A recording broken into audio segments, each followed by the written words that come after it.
In the center of the studio, Mick Jagger was speaking proudly. Bob Dylan didn't say a word.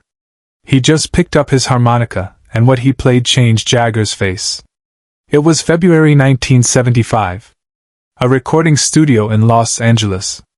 Not one of the famous ones, just a mid-tier space on Sunset Boulevard that bands rented when the big studios were booked. The room smelled like cigarette smoke and old carpet. Equipment from 3 different sessions cluttered the corners. Someone had left a half-empty bottle of whiskey on the mixing board. Bob Dylan sat on a wooden stool near the back wall, almost invisible in the dim studio light. He wore jeans and a dark shirt. His curly hair fell across his forehead. He held a harmonica loosely in his left hand, turning it over slowly, not looking at anyone. Mick Jagger stood near the center of the room, animated, gesturing with his hands. Keith Richards leaned against an amplifier, smoking. Charlie Watts sat behind a drum kit that wasn't his, tapping a rhythm on his knee. Bill Wyman was in the control room talking to an engineer. They'd been recording for 3 hours. The Stones were working on tracks for what would become Black and Blue.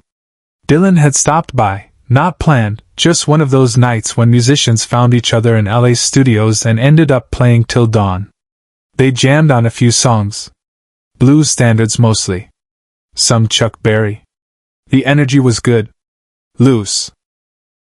The kind of session where nobody was trying to prove anything. Then Mick said it. "We should play like a Rolling Stone," Mick announced, grinning that famous grin. "Show Dylan how it's supposed to sound with a real band behind it." Keith looked up. Charlie stopped tapping. Bill walked out of the control room. Dylan didn't move. Just kept turning that harmonica over in his hand. "I mean, Bob, no disrespect," Mick continued, his accent making the words dance. "But that song. It's brilliant, obviously, but it was always meant to be bigger. Louder. More rock and roll, you know?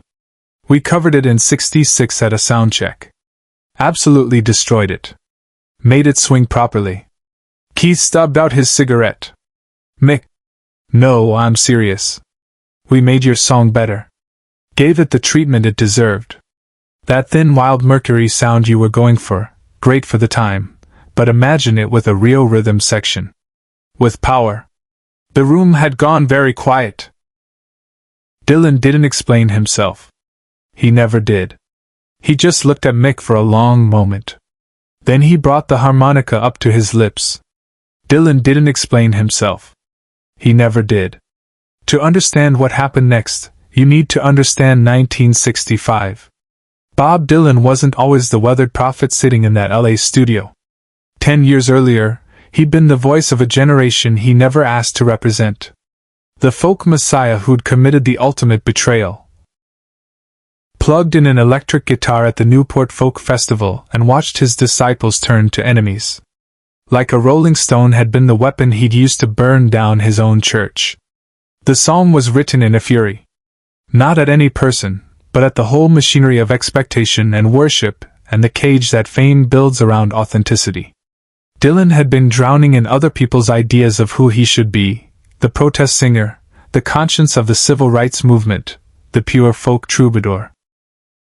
He'd recorded like a Rolling Stone in June 1965 at Columbia's Studio A in New York. The session was chaos. Dylan came in with pages of lyrics. Too many, way too many for one song. Producer Tom Wilson tried to shape it. The musicians tried to find the groove. Dylan kept pushing them faster, rawer, meaner. "Play it like you don't give a damn," he told them. "Like you're falling off a cliff and you're taking the whole world with you." The final take was 6 minutes and 13 seconds of controlled collapse. Organ swirling like a carousel breaking apart. Al Kooper's accidental genius on the keys. He wasn't even supposed to be playing organ that day, just snuck onto the instrument when the session man went to the bathroom. The sound was thin, wild, Mercury, exactly what Dylan wanted. Not polished. Not perfect. Real. When it hit radio that summer, it changed everything. Not just Dylan's career. Though it did that, shooting to number 2 on the charts despite being twice as long as any hit song had a right to be. It changed what rock music could say. What it could be. Every band after 1965 had to reckon with like a Rolling Stone. Including the Rolling Stones. Mick Jagger had been 22 years old when he first heard it. He was in a car in London, and it came on the radio, and he made the driver pull over so he could listen without the noise of traffic. He sat there for all 6 minutes, and when it ended, he said out loud to no one, "We've got to get better." The Stones did try it. Not publicly. They were too smart for that. But in soundchecks, in rehearsal rooms, when they were working out their own sound. Keith would start the riff. Charlie would lock in that shuffle. Mick would sing it with all his blues shouter power, and they'd think, yeah, this works. This is how it should sound. With muscle. With swagger. They never released it. Never even seriously considered it. But the idea stayed with Mick, that Like a Rolling Stone was a great song held back by Dylan's limitations as a performer. That it needed what Dylan couldn't give it, power, precision, a real rock and roll band. 10 years later, in that LA studio, he'd finally said it out loud. And Bob Dylan had picked up his harmonica. Subscribe and leave a comment, because the most important part of this story is still unfolding. Dylan played the harmonica like he was answering a question nobody else could hear. Not the recorded version. Not the famous organ intro. Just the harmonica, the instrument he'd carried from the folk clubs of Greenwich Village to the electric circus of 1965 and beyond. The sound was raw. Naked. Every note carried 10 years of weight. It was the original melody of Like a Rolling Stone, but stripped down to its skeleton. Just breath and metal and the ghost of the thing before it became a hit. Before it became an anthem. When it was still just Bob Dylan alone with words that were eating him alive. Mick Jagger's confident smile began to fade. Dylan played for maybe 45 seconds. No one else moved. Keith didn't reach for his guitar. Charlie didn't touch the drums. The engineer in the control room stood frozen at the board. When Dylan lowered the harmonica, he didn't look at Mick. He looked at the floor. "The song wasn't meant to have power," Dylan said quietly. His voice was soft, almost a murmur, but it carried through the studio. "It was meant to sound like losing everything. Like falling. You can't fall with power. You just fall." Mick opened his mouth. Closed it. His hand dropped to his side. "When I wrote that," Dylan continued, still not looking up, "I was angry. Not at folk music or the audience or the people who booed me. I was angry because I'd let everyone turn me into something I wasn't. The protest singer. The voice of a generation. All that bullshit. And I was suffocating." He turned the harmonica over in his hands. "So I wrote a song about what it feels like when all your certainties fall apart. When the people who used to treat you like you had the answers suddenly see you're just as lost as they are. How does it feel? It feels thin. It feels wild. It feels like mercury, slipping through your fingers." Keith lit another cigarette, his eyes on Dylan. "If you make it powerful," Dylan said, finally looking at Mick. "If you make it swagger and strut, you turn it into the thing it was written against. You make it confident. But the whole point was that there's no ground under your feet.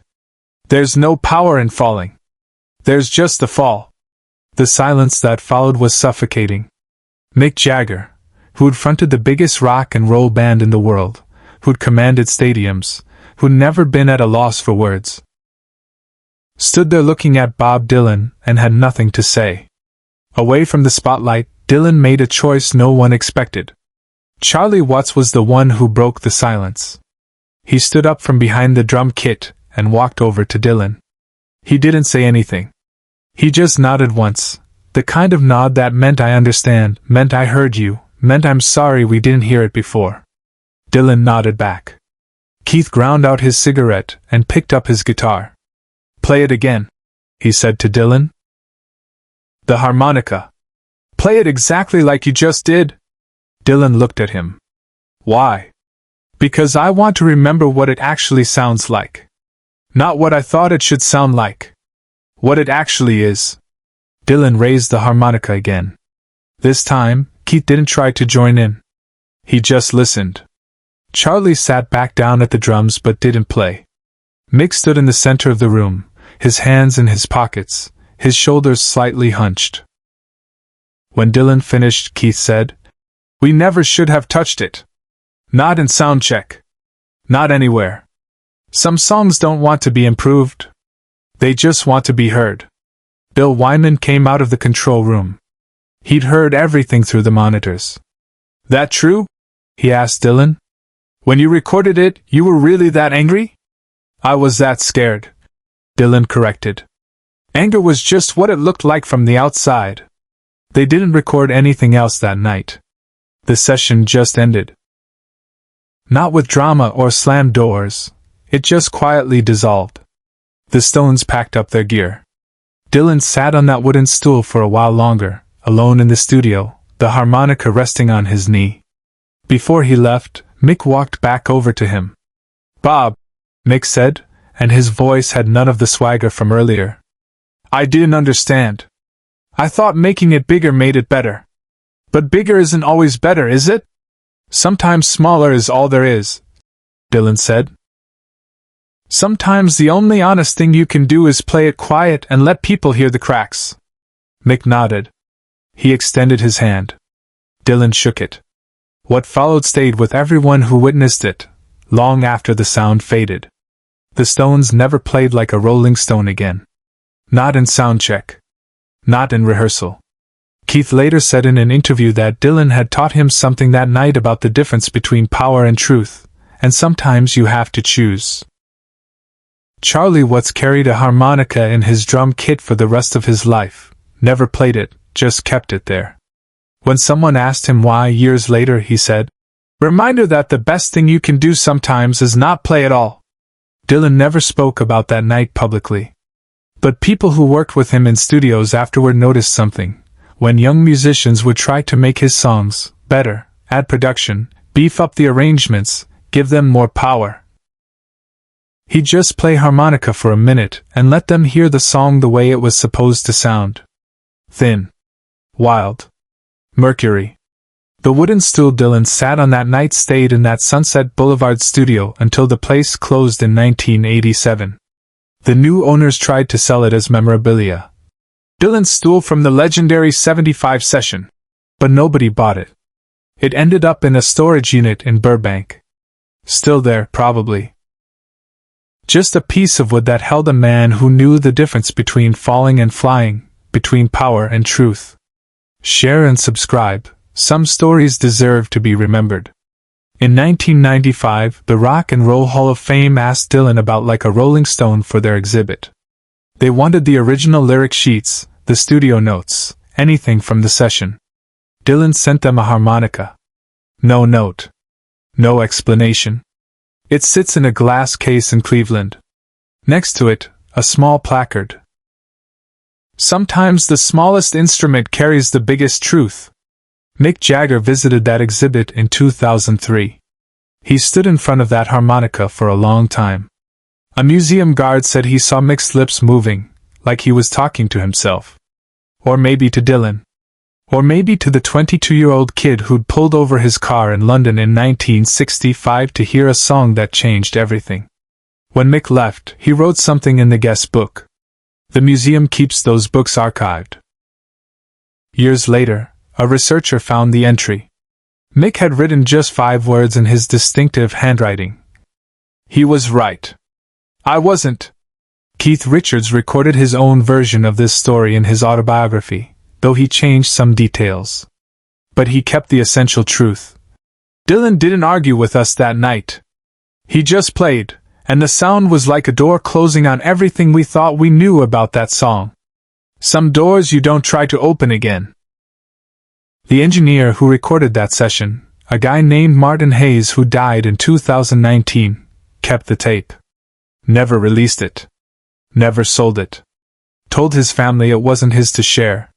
His daughter found it after he died, labeled in his handwriting. The night Dylan taught the Stones how to fall. Bob Dylan still plays like a Rolling Stone in concert. Different arrangements, different tempos, sometimes so changed you barely recognize it. But he always plays the harmonica part himself. Never lets anyone else touch it. Because some truths can't be delegated. Some sounds can't be made more powerful. They can only be played exactly as broken as they need to be.